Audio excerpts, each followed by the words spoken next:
स्वाभिमान महाराष्ट्र. बीड जिल्ह्याच्या केज तालुक्यातील डोणगाव या प्रसिद्ध गावातील एक सुप्रसिद्ध व्यक्तिमत्व म्हणजे PSI श्री देसाई केशवराव घुले. 33 वर्षांच्या प्रदीर्घ उत्कृष्ट सेवेनंतर सध्या ते सेवानिवृत्त झालेले आहेत. पोलीस विभागामध्ये त्यांनी अगदी इमानदारीने आपली नोकरी केलेली आहे. यामुळे त्यांना वेळोवेळी विविध पुरस्कारांनी गौरविण्यात आलेलं आहे. धार्मिक कार्यातही त्यांचे चांगलेच नाव आहे. नोकरीच्या सेवा काळात त्यांनी विविध ठिकाणी नोकरी केलेली आहे आणि उत्कृष्ट कार्याचा बहुमान सतत मिळवलेला आहे. त्यांची मुलं देखील चांगले शिकून यशस्वी झालेली आहेत. केवळ केज तालुकाच नव्हे तर बीड जिल्ह्यामध्ये सर्वत्र त्यांची चांगली ख्याती आहे. माऊलींची ही सेवा करण्याचे भाग्य त्यांना लाभलेले होते. एकूणच त्यांचा आजवरचा जीवन प्रवास हा खूपच उल्लेखनीय आणि अविस्मरणीय असा राहिलेला आहे. म्हणून अशा या विशेष व्यक्तिमत्वाचे सेवानिवृत्त PSI श्री देसाई केशवराव घुले यांच्या सेवानिवृत्तीच्या निमित्ताने आमचे मुलाखतकार संतोष रोकडे यांनी मांडलेली ही त्यांची विशेष मुलाखत पहा न्यूज 1 महाराष्ट्र वाहिनीवर.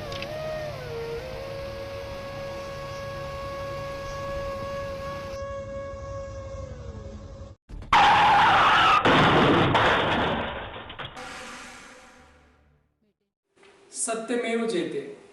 पोलिसांची नोकरी म्हणजे ही फक्त नोकरीच नसते, तर या नोकरीबरोबर तुमच्यामध्ये संयम, शिस्त, धैर्य या सगळ्यांची परीक्षा पण असते. आणि काही माणसं ही पूर्ण सेवा इतक्या प्रामाणिकपणे करतात की असं वाटतं की वर्दीमध्ये जी माणसं असतात ही माणसं जर त्यांना संधी भेटली तर ते काय करू शकतात. याचं उत्तम उदाहरण म्हणजे आज PSI या पदावरनं सेवानिवृत्त झालेले श्री देसाई घुले साहेब.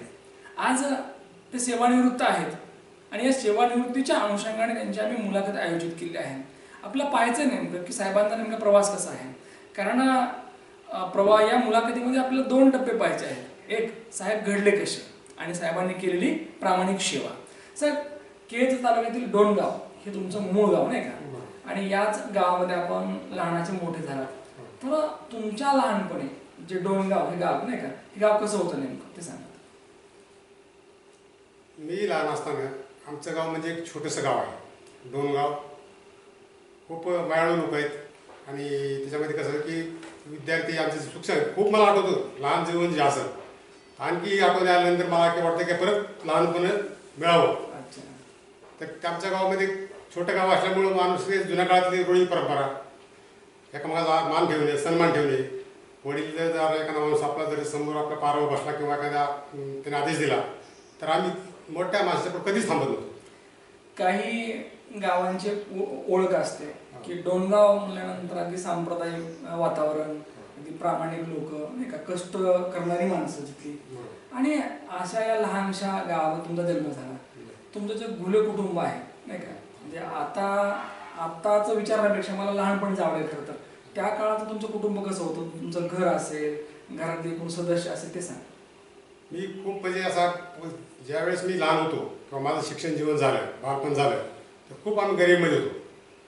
जरी वडील पोलीस पाटील होते गावचे, परंतु मला 5 बहिणी आणि 2 भाऊ आम्ही होतो. तर त्या टायमाला जमीन जरी असली तरी खायला मिळत नव्हतं. त्या टायमाला 1900 जवळजवळ आता माझा काळ म्हणजे माझी 10वी झाली तर 1984 का. तर त्या काळामध्ये आपल्याला वाटतं जात्यावर दळण करून आईने आम्हाला जगवलं.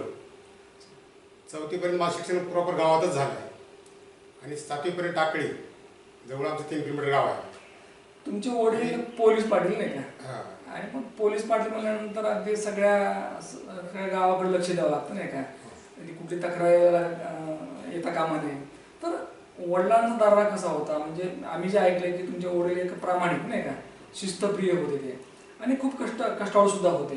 तर वडिलांना काय म्हणायचं तुम्ही. वडिलांना मी अण्णा म्हणायचो. अण्णा, बरं. आणि आमचं गाव पण पूर्ण अण्णाच म्हणायचं. तर अशा आमच्या अण्णा होते की समजा आता तुम्हाला गाव बी सगळे साक्ष देईल किंवा गाव बी सगळे सांगेल की मला आताही लोक सांगतात की आमचे वडील असे होते की गावात एकही तक्रार पोलीस स्टेशन जाऊ देत नव्हते. सहसा प्रकरण गावातच मिटवणार.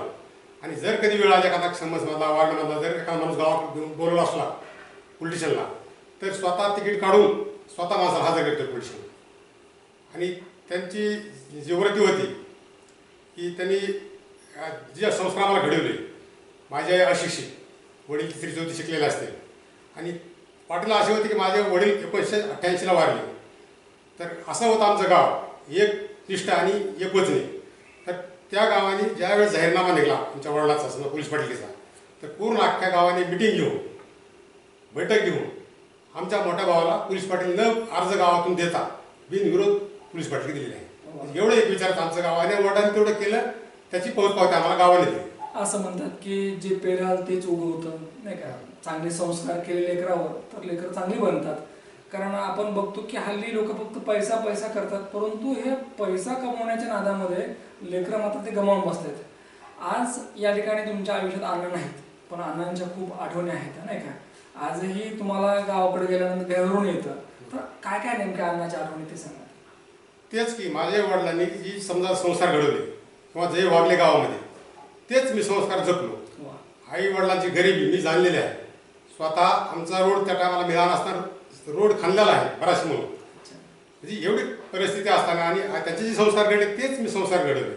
खूप काबाड कष्ट केले तुम्ही सुद्धा, तुमच्या आई वडिलांनी खूप अगदी कठीण दिवस होते ते, पण एक गोष्ट मात्र तुम्ही सोडली नाही, ती म्हणजे इमानदारी, नाही का? ती कायम तुम्ही ठेवली, आजही आहे, नाही का? सर अगदी एक विचार असं वाटतं की त्या काळामध्ये तुम्ही जसं उल्लेख केला की ते कामं केली रस्त्याची वगैरे, तर नेमका किती रोजगार मिळायचा नेमका? त्या टायमाला आम्हाला 5 रुपयाला वर्ष असायची. 5 रुपयाला? 2 रुपयाला. 2 रुपयाला बरंच ती मोठी साईज असायची, आता आठवत नाही, परंतु मला आठवतं की ते पैसा म्हणजे इतका आम्हाला वाटायचा मोठा. त्या पैशावर आमचं बाजार हाट बघायचा. जरी जमीन असली पाटली असली तरी नावाला होते फक्त, परंतु उत्पन्न काहीच नव्हतं.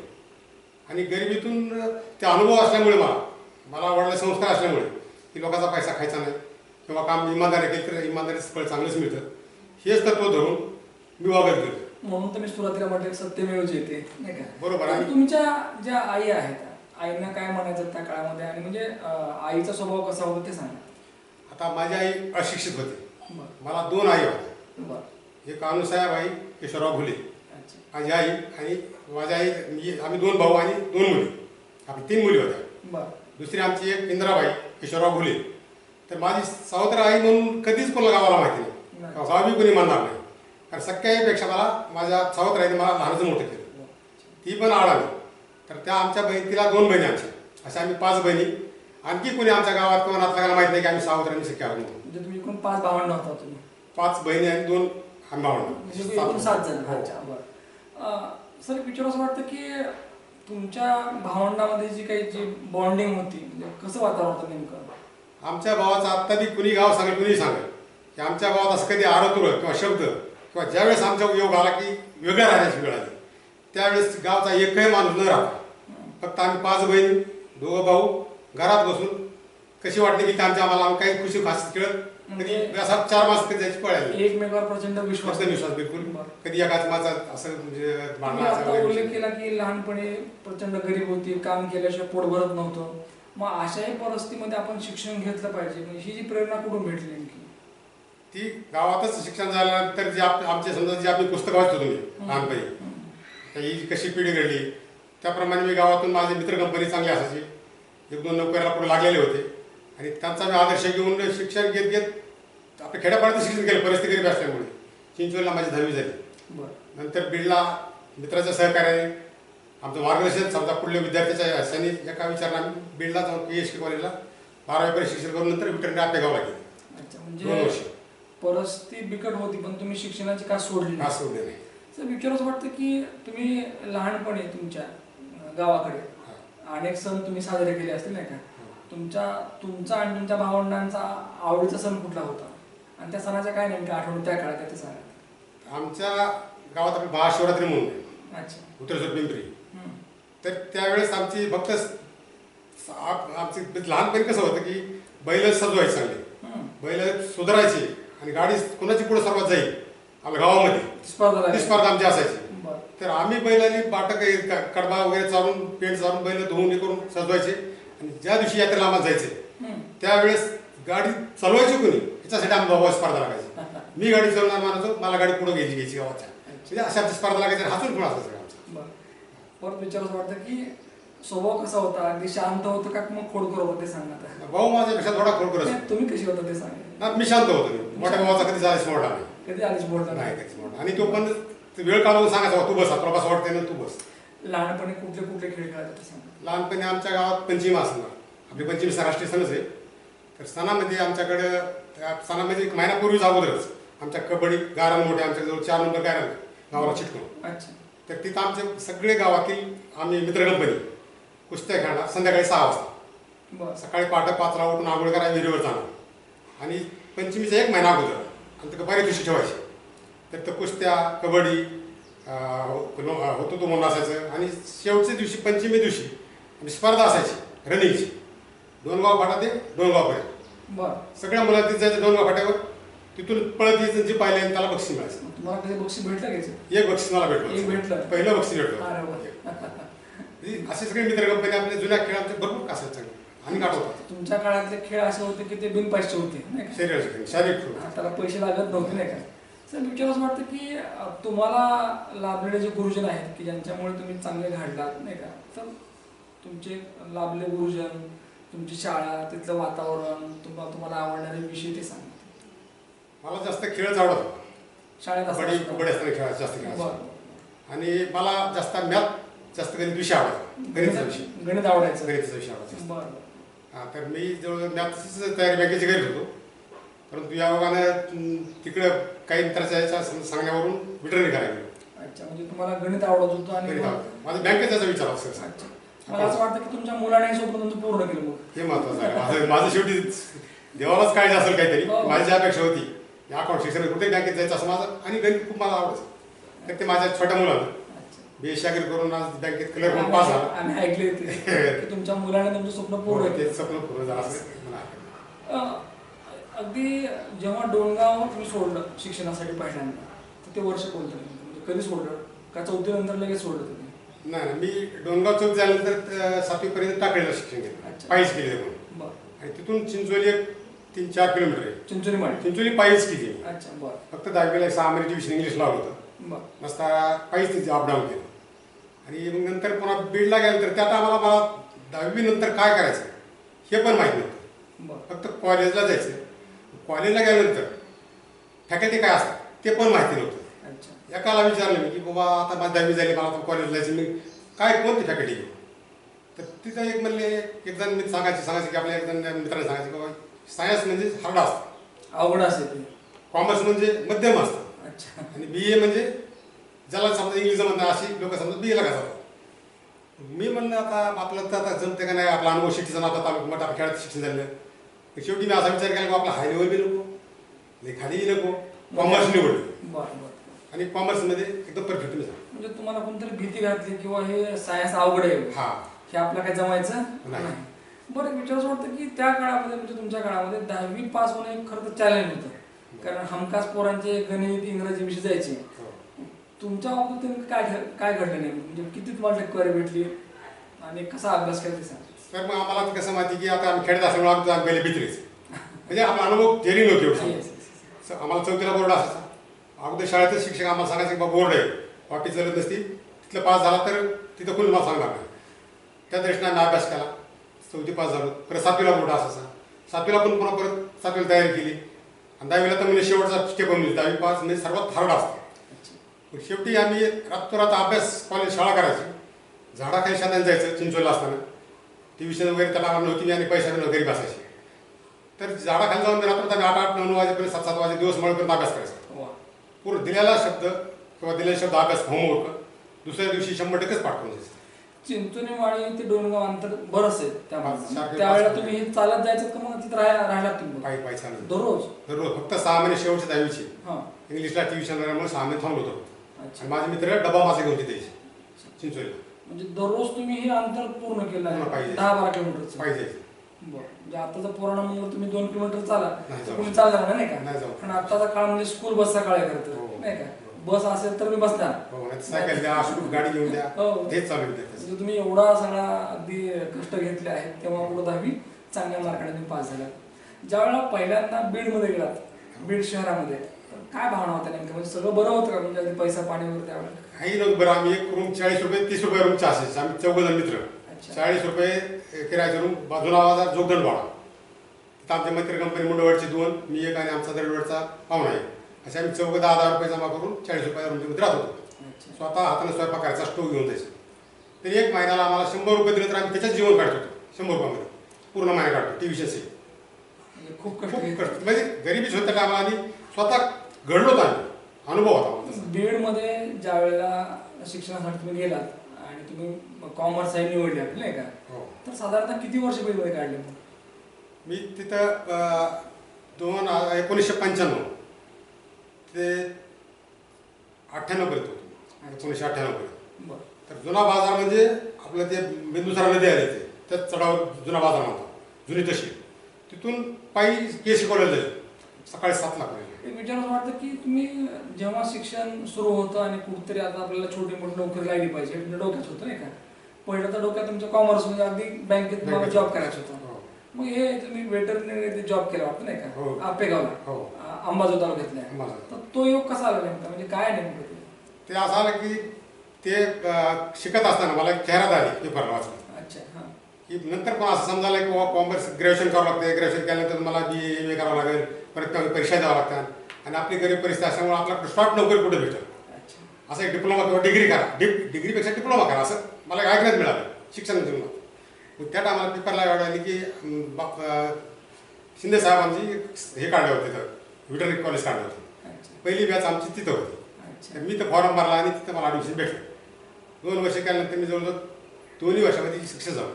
म्हणजे असं तुम्ही तिथं कॉलेज पूर्ण केलं तिथे? कॉलेजात राहून केलं. स्वतः जेवण तयार करून रूम आपले बगर म्हणून होते, बगरच्या वाड्यामध्ये रूम केली.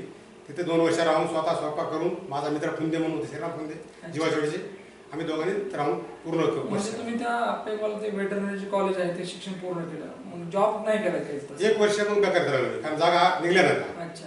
मग आता काय करायचं म्हणून परत मी आपल्या गावात घेऊन आपलं जर्शी गाय घेतली. 2 जर्शी घेऊन आपल्या दुधाचं म्हणजे व्हेटरनरी म्हणल्यानंतर ते झालं काहीतरी दूध वाढवायचं, जय वाढवायचं, करायचं असं एक प्लॅन मांडतो. सहज मला मी 10वीला शिकत असताना 11वीला समाज कल्याण सेवा योजनेला मी एम्प्लॉयमेंट केलं. अच्छा. एम्प्लॉयमेंट केल्यामुळे मला समाज कल्याणचा सेवा योजनेचा कॉल असं जागा निघली. पहिले फॉर्म भरायचं वगैरे नव्हतं. कॉल आल्यानंतर गावात आल्यानंतर असाच आमचे संभाजी तांबडे म्हणून होते की त्यांनी सांगितलं गावात त्यासाठी तुला कॉल आला. कॉल आल्यानंतर मी म्हणलं होता गावातून ते पहिल्या भरती केल्या लोकांनी तिकडून चाललं तर म्हणलं मित्र कसा होता, असं माझ्या मला निगेटिव्ह विचार होते.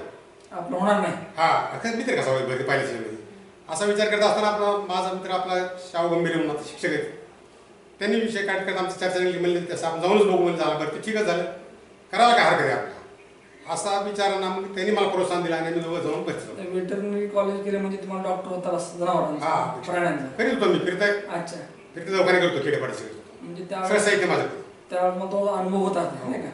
बरं. आणि मग 1 वर्ष तुम्ही गावाकडे आलात, तिथं काबाड कष्ट केले. परत मग गावाकडे जेव्हा तुम्ही परत आले तेव्हा असं वाटलं होतं का की आता आपली नोकरी लागेल? असं अपेक्षा नव्हती, कारण आपण शिक्षण तिथं संपलं ना, व्हिडन झाले तर. येस. परंतु मला काय वाटतं की आता आपण व्हेटरनरी केली तर आपण खेड्यापाड्यामध्ये एक लोना घेतली होती आणि खेड्यापाड्यामध्ये आपण जनावरांचा सेवा करून 10 रुपये आपल्याला मिळतील आणि आपण त्याच्यात काहीतरी प्रगती करू आणि दुधाचा व्यवसाय जोडधंदा करू असा एक विचार. त्या काळामध्ये रिस्पॉन्स भेटला का मग खेड्यापाड्यामध्ये जनावरांसाठी? भरपूर भेटला. हो. फोन नंतर कोणा फोन तर पहिल्या काळात नव्हते. अच्छा. असंच निरूप सांगायला यायचे की आमच्या जनावरांचं बाबा गाय दूध द्यायला गेली, बाबा आपण जनावर ऐकून गाय आहे का नाही, म्हैस आहे का नाही, मग ते जाऊन चेक करून आपलं एक वेटरनरी डॉक्टर म्हणून किती वर्ष तुमची सेवा केली? 1 वर्ष केली. 1 वर्ष. कुठल्या गावात केली? उमरी, शेरपुरा, टोनगाव, टाकळी, म्हणजे आपल्या जवळजवळ कोणीही बोर्ड जायचं. पैसा असून काम करायचं देतो बाजारात म्हणलं तरीच आपण परत. मला वाटतं त्या मुख्य प्राण्यांची पण तुम्हाला दुवा लागली असेल, नाही का? देवाला माहिती लागली. 1 वर्ष तुम्ही तिथं जॉब केलेला आहे तो. बरं. मग पोलीस होण्याचा योग कसा आला? असं सांगितलं आपलं की कॉल आला आपल्याला. अच्छा. बरं. सेवा योजनेचा आणि मला शाहूने असं प्रोत्साहन दिल्यामुळे आम्ही दोघं गेलो आणि आम्हाला देवालाच काळजी असते की असा आम्हाला देव माणूस भेटला की श्रीमान देवरे साहेब. अच्छा. 1993 होते आणि त्यांनी रुपया न घेता जाहिरात करून टाकलं होतं, कोणी जर पैसे दिले असले तर मला सांगा, तुमच्या पाया पडून तुमचे पैसे वसूल केले जातील. म्हणजे आपली परिस्थिती गरीब असल्यामुळे पैशाचा समज झाला नाही कधी आणि योग असा आला की ते देव माणूस भेटल्यामुळे आमची 7 दिवसामध्ये माझी भरती निवड. साहेब तुमची एक वेगळी ओळख आहे खरं तर. एक कर्तबगार, प्रामाणिक, अगदी प्रामाणिकपणे तुम्ही 33 वर्ष सेवा पूर्ण केली आहे. आम्हाला एक सांगा तुम्ही की 33 वर्षाची जी सेवा आहे तुमची, अगदी मला वाटतं कॉन्स्टेबल पासून ते आता शेवटी PSI पर्यंत, तर काय काय नेमके अनुभव ते सांगा. म्हणजे कुठले कुठले पुरस्कार भेटले, त्याचबरोबर कुठं कुठं सेवा केली ते सांगा. मी 33 वर्ष सेवा केली पोलीस खात्यामध्ये. अच्छा. तर सुरुवातीला आम्ही परळी शहर केले 1997 पासून, नंतर अंबाजोगाई शहर केले, नंतर नेकनूर केला, नेकनूर नंतर धारूर केलं आणि DYS ऑफिस 10 वर्ष केले. तुम्ही मगच बोलताना एक उल्लेख केला की स्वर्गीय लोकनेत्या इमनताई मुंदडा यांचे तुम्ही बॉडीगार्ड म्हणून सुद्धा काम केलेलं आहे, ते सांगा. बरोबर आहे. मी कोर्ट ड्युटीला आहोत काही दिवस होतो आम्ही जोशी यायला असताना. त्या टायमाला मला योग आला आणि मला बॉडीगार्ड म्हणून राऊत, माझा एक मित्र राऊत आणि मी दोघंजण ताईचे बॉडीगार्ड म्हणून 6 महिने ड्युटी केली. अच्छा. एक दिवस त्याने जायचं, एक दिवस मी जायचं, असं आमचं ठरलं होतं. तर मला भाग्य माझं की योग आला मला चांगला आणि मी तिथं भरपूर सेवा आणखी एक केली. मुद्दा असा आहे की चाकरवाडीची माऊली आहेत नाही का, सगळ्यांचं श्रद्धास्थान आहे. तुम्हाला माऊलीवर सुद्धा तिथं अगदी मला वाटतं बॉडीगार्ड म्हणून काम करतात नाही का, ते सांगा. किती वर्ष केलं ते नेमकं ते आणि काय नेमका अनुभव तिथला? तिथं मी ट्रेनिंग करून आलो, बीडला हजर झालो. बीडला हजर तर मुख्यालय म्हणून आम्हाला तिथं गार्ड असायचा माऊलींना. अच्छा. तर त्या टायमाला सुरुवातीला पिंपरीला होती माऊली, उत्तरस्तर पिंपरी. तर त्या टायमाला मुंडे एक म्हणून आमचा कॉन्स्टेबल मुख्यालय असायचा आणि मी एक असायचो कॉन्स्टेबल असताना. तर त्या टायमाला माझी निवड झाली की तुम्ही माऊलीची बॉडीगार्ड म्हणून जा. 3 महिने मी उत्तरेश्वर पिंपरी येते माऊलीची सेवा केली. नंतर परत माऊली दादा इकडे चाकरवाडला आले, तिथं 3 महिने सेवा नंतर करण्यात आली. कारण मला गोळी लागली, परत 3 महिने मला बदललं, दुसरे कर्मचारी दिले. परत मी त्यांना RPIला भेटून म्हणले साहेब मला काय करा, माऊली सेवा करा, एक वेळेस मला चान्स द्या. तर परत मला परत दिलं चाकरवाडी असताना एक 3 महिने सेवा केली. तर माऊलीचंच मला आशीर्वाद म्हणा, मला हरकत नाही.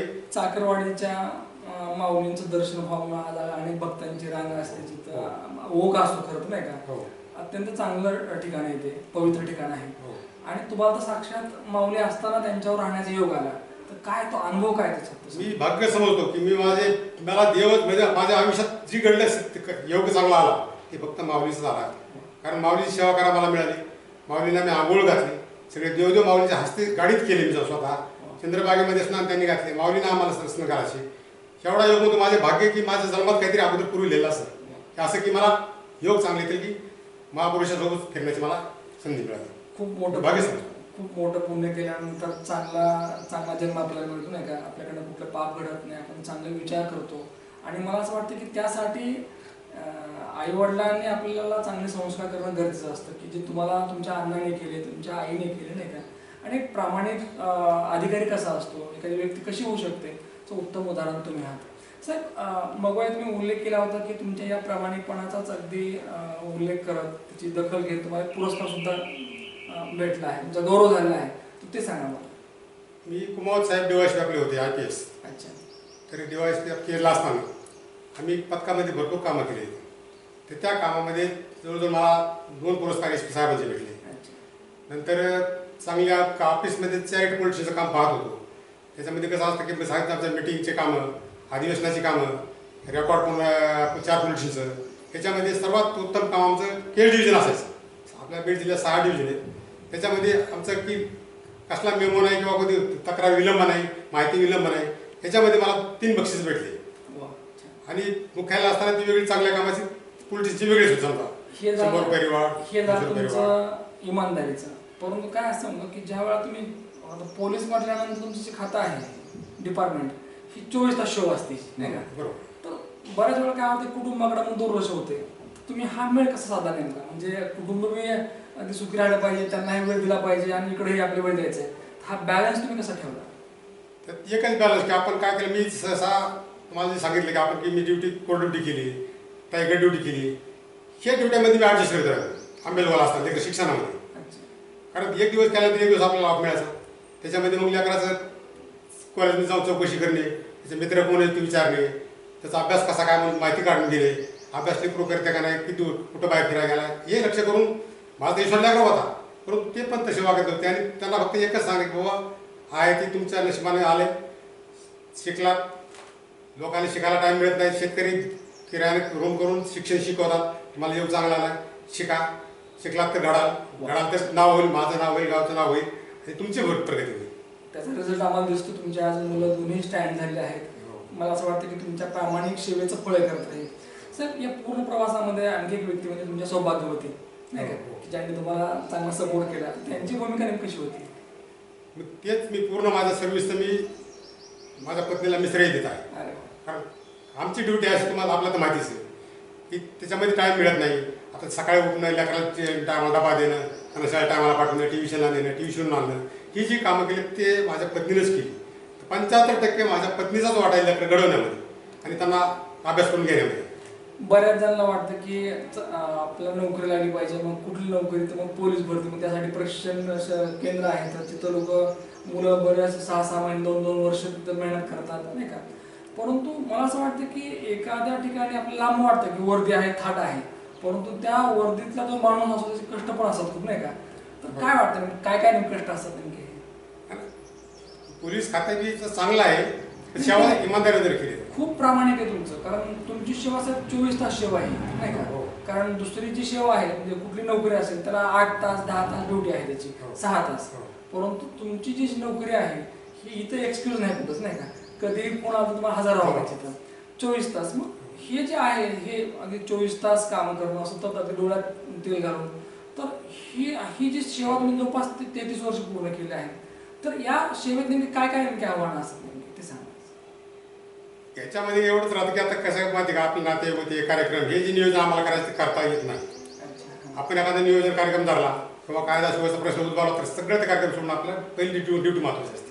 फर्स्ट ड्युटी बाकीच्या नंतर कार्यक्रम. त्याच्यामध्ये बरेच आमचे नातले बी काही दुखवले जातात किंवा आम्ही कार्यक्रम ठेवला होता, तुम्हाला पत्रिका दिली, तुम्ही टाकायला आला नाही. परंतु आम्हाला माहिती असतं किंवा पोलीस खात्यामध्ये 24 तास सेवा करतो. अचानक कायदा सुव्यवस्था काढला, बंदोबस्त आला, कुठं मिटिंग आली, काय तर आम्हाला जाता येत, त्याच्यामुळे काही पाहुणे समजून घ्यायला. परंतु काही नाराज असतात तर ती पूर्ण, आता मी निवृत्त झाल्यानंतर ती जी माझ्याकडून काही त्रुटी राहिल्या किंवा कोण नाराज असेल तर मी ते पूर्ण करायचा प्रयत्न करतो. निश्चितच काय होतं की आपण आपल्या ड्युटीला बांधलेला असतो, मानले पाहिजे ड्युटी, आणि जी काय आपल्याला जबाबदारी दिली आहे ती प्रामाणिकपणे आपल्याला सांभाळायची असते. पण ते करत असताना बऱ्याच वेळा तुम्ही उल्लेख केला की कुणाचं लग्न असतं, कुणाचा कार्यक्रम असतो, तिथं आपल्याला जाता येत नाही का. कारण पहिल्यांदा ड्युटी महत्वाची असते.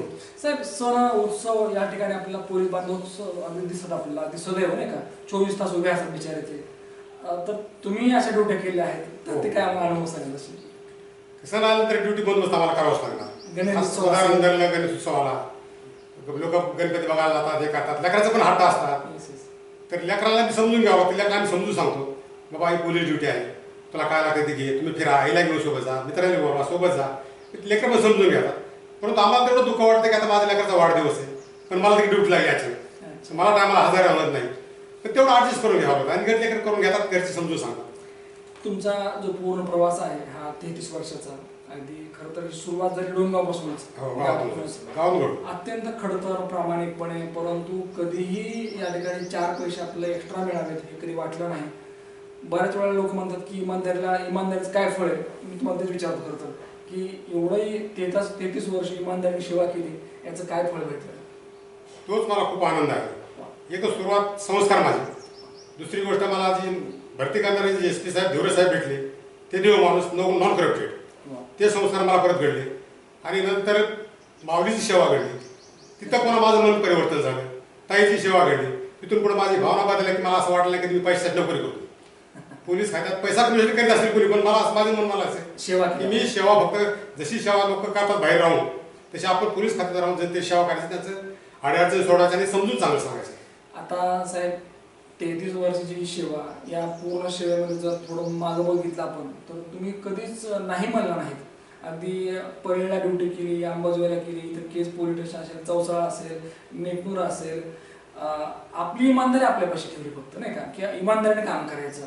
मग या पूर्ण सेवेमध्ये तुम्हाला साक्षात माऊलीबरोबर तुम्हाला थांबता आलं नाही का, दररोज त्या देवाचं तुम्हाला दर्शन झालं नाही का. अगदी हा प्रवास संपलाय आता. खरं तर आता सेवानिवृत्त आहात, आता खऱ्या अर्थानं भरपूर वेळ आहे. आता कोणी तुम्हाला फोन करणार नाही, ड्युटी आहे म्हणणार नाही आता. तर आता एक विचार असं वाटतं की इथून पुढचं जे आयुष्य आहे आता या सेवानिवृत्तीनंतरचं, तर ते काय नाही?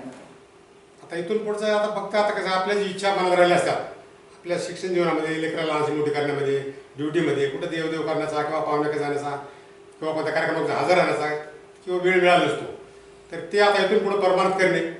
जे आपल्या आता इच्छा देवदेव करायचे बाकी शिल्लक राहते किंवा मला इच्छा कुटुंबासोबत घेऊन जाणे, देवदेव करणे, कीर्तन भजन, त्यात आम्हाला हजर राहणे आणि सकाळची वाचन पुरा आपले रामायण हे ते आपली जी इच्छा आपली जी करायची राहिलेली आहे ती पूर्णाचा मी आता प्रयत्न करीन आणि पाहुणे नाते सगळे मी जपण्याचा प्रयत्न करेन. निश्चितच आयुष्यामध्ये आपण काय कमवलं असेल, बरीचशी माणसं म्हणतात की मी आयुष्यामध्ये लाख कमवले, कोटी कमवले, प्रॉपर्टी कमवली, परंतु काही माणसं अशी असतात की ना पैसे कमवत नाहीत, ना प्रॉपर्टी कमवत नाहीत, तर काय कमवतात तर त्यांनी माणुसकी कमवलेली असते, नाही का. कुठल्याही माणसाने जर मन दुखावलं नाही तर ती माणसं अधिक प्रिय असतात. कारण सेवानिवृत्तीचा कार्यक्रम या ठिकाणी लोकांनी पाहिला, डोंगरामध्ये या ठिकाणी फार मोठा कार्यक्रम झाला आणि या कार्यक्रमाला कोणी एक नाही तर सगळी गावातली माणसं, सगळे पाहुणे रावळे सगळे आले. का आले बरं? कारण आपण चांगलं राहिलं की लोक आपल्यावर चांगले राहतात. कारण असं म्हणतात की लोक धावून येतील शब्दावरी, वागणे आपले चांगले पाहिजे. कारण हल्ली कोणी कोणाच्या कार्यक्रमाला जात नाही, जरी गेलं तर जेवत नाही, नाही का. परंतु आपण चांगले असाल तर निश्चितपणे आपल्याला लोक जीव लावतात, आपला प्रेम देतात. आणि आमच्या घुले साहेबांनी आयुष्यभर तेच केलं. काय कमवलं तर फक्त उत्तर एकच आहे, माणुसकी कमवली. आणि निश्चितपणे ज्या लोकांकडे माणुसकी आहे तीच माणसं जगातली सगळ्यात श्रीमंत माणसं असतात. साहेब, मी या मुलाखतीच्या प्रसंगी एवढं सांगेल की तुम्हाला चांगलं आरोग्य लाभो आणि तुमच्या मनामध्ये ज्या काही इच्छा आहेत, नाही का, या नोकरीच्या काळामध्ये ज्या काही तुम्हाला करता नाही आलेल्या त्या गोष्टी त्या तुमच्याकडे त्या पूर्ण होत आणि तुम्हाला पुढचं आयुष्य सुखाचं समाधानात जावं यासाठी खूप खूप शुभेच्छा. निश्चितच या ठिकाणी सेवानिवृत्त PSI साहेब घुले साहेब यांच्या जीवन कार्यावर टाकलेला प्रकाश प्रेक्षकांना आवडला असेल. परत भेटूया पुढच्या मुलाखतीमध्ये. तोपर्यंत पाहत राहा न्यूज 1 महाराष्ट्र. धन्यवाद.